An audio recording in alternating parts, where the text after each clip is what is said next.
Hello friends, Big T here with a quick update. I'm actually packing tonight. I've got to go to Miami for the rest of this week. We're having a big meeting down there. But before I did that, I needed to get this email out to you. So you know that what I've been telling you is that we are transitioning into what I call the second boom. And the second boom is this transition from a market that is governed and where most of the participants are individuals, when we move from that type of a market to where most of the participants are institutions. It's the same transition that took place between 1994 and 1995 in the internet space. In the early days of the internet, institutions did not touch internet stocks. They thought it was dumb to get involved in internet stocks. And they saw all the money that was made in internet stocks. And then in 94 to 95, there was just a hellacious sell-off in the entire internet sector group.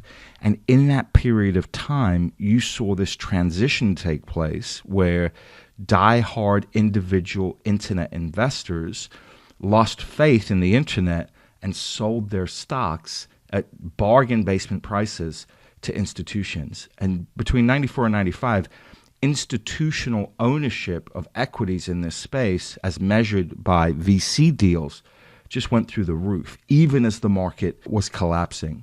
So why am I talking about all of that? I'm talking about all of that because it's important to have a theory and a point of view that you work from. But in order for you to keep yourself intellectually honest, is you have to constantly make sure that your theory, your market theory, is actually being validated in the marketplace.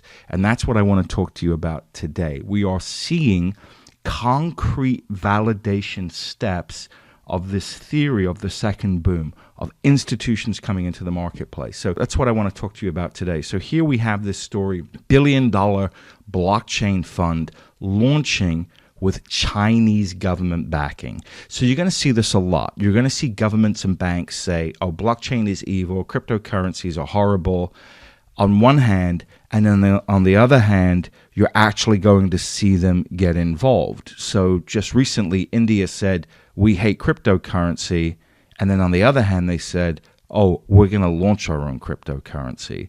So don't look so much at what these institutions say. You need to look at what they do. So China has consistently been saying, we hate crypto, we hate crypto, we hate crypto. But if you read this story, you can see that a large chunk of this funding, $400 million, is actually coming from city government. Okay, so this is incredibly bullish for the entire ecosystem, but specifically for some of the names that we have in the portfolio. So this is just one story. So this is another story. Rockefeller, they have a $3 billion venture capital fund that was started back in 1969, I think with $1 million. That's right. It was started with a $1 million capitalization. It's now $3 billion. So this is the very definition of smart money, right? The very definition of smart money. And they are beginning to invest in cryptocurrency, right? So when the general public is falling out of love with crypto and selling crypto at outrageously cheap valuations, look at who's buying, right? The kind of people that have been making money, large amounts of money, for a century or more. Now, not only the Rockefellers, George Soros. Now, I understand not everybody agrees with George Soros' politics, and this is not about George Soros' politics. There is one thing that is not up for debate with George Soros. This guy knows how to make money.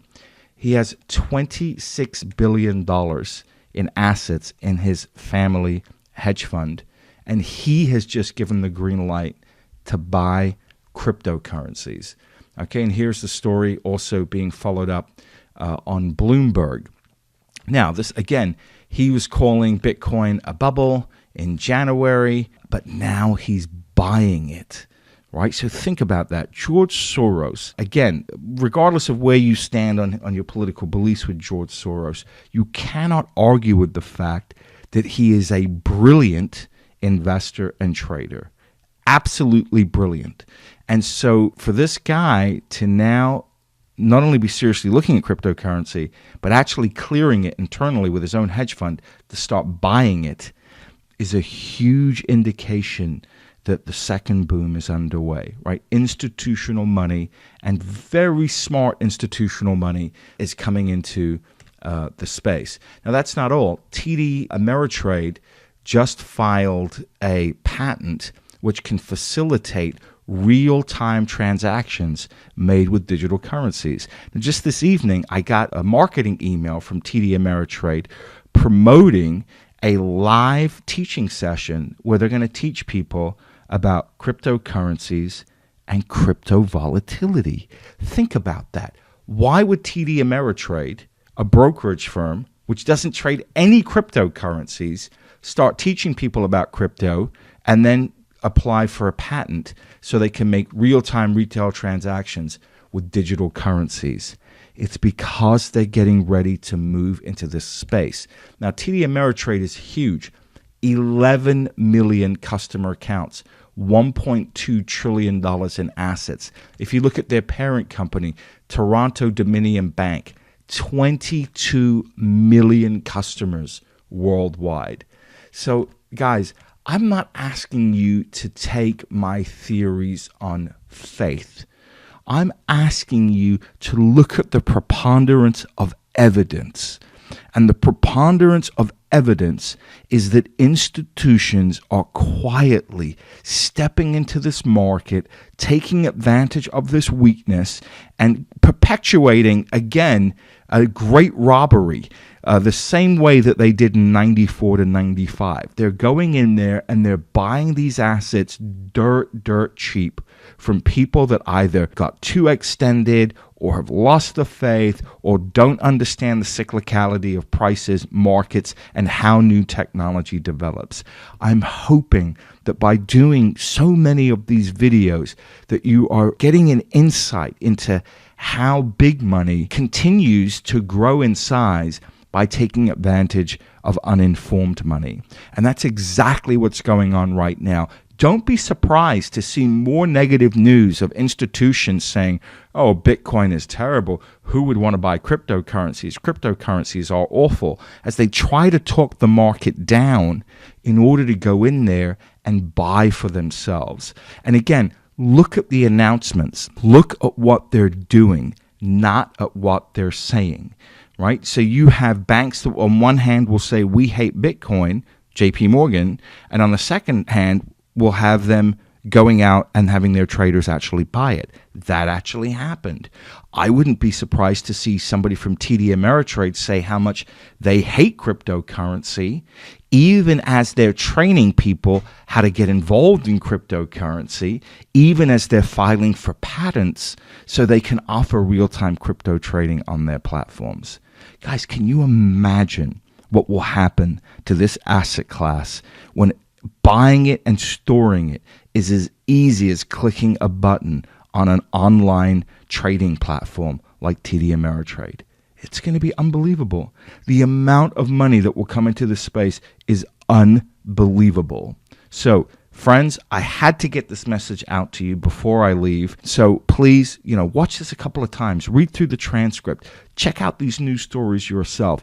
Do a deep dive, right? Just don't take my word on it. Do a deep dive and look at what's happening. All the pieces of the chessboard are all being put in place, just like they were in 94, 95. And you are just going to see an absolute torrent of institutional money pour into this market.